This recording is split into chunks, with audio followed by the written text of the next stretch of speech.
All right, so continuing on with this, I want to look at this vector loop R2 plus R4 equals R1. And I'm going to redraw that a little bigger so I can see what the angles are. So I've got R1, R2, and R4. The angle theta 4 is going to go right there. Theta 2 is right there. And theta 1 equals 0 degrees. It's actually right that angle right there. Okay, so remember that angles are measured at the tail of vectors.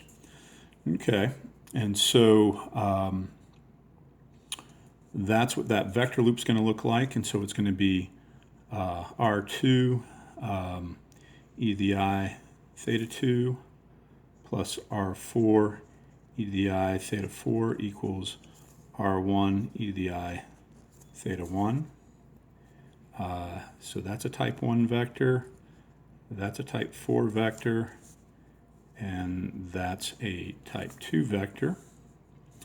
And so when I find the velocity of it, I'm going to have R2 omega 2 I e to the I theta 2 plus R4 omega 4 I e to the I theta 4 plus R4 dot e to the I theta 4 equals 0.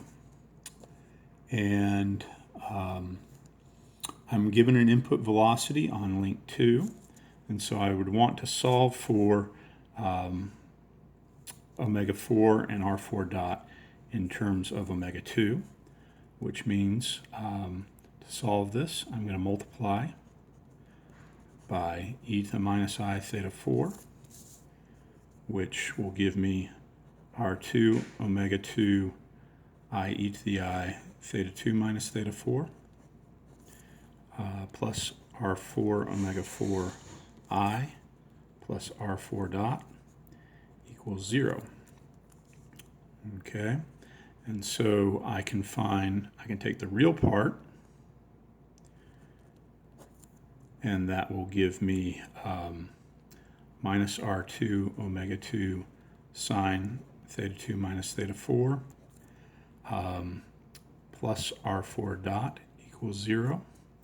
And so I can solve that and find that R4 dot equals minus R2 omega 2 sine theta 2 minus theta 4. I can go back to this equation. Sorry, make sure it's all on the screen. I can go back to that equation, and I can find the imaginary part.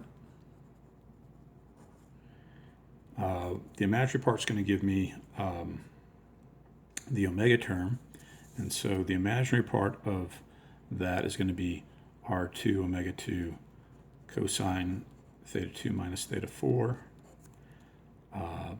plus R4 omega 4 equals 0.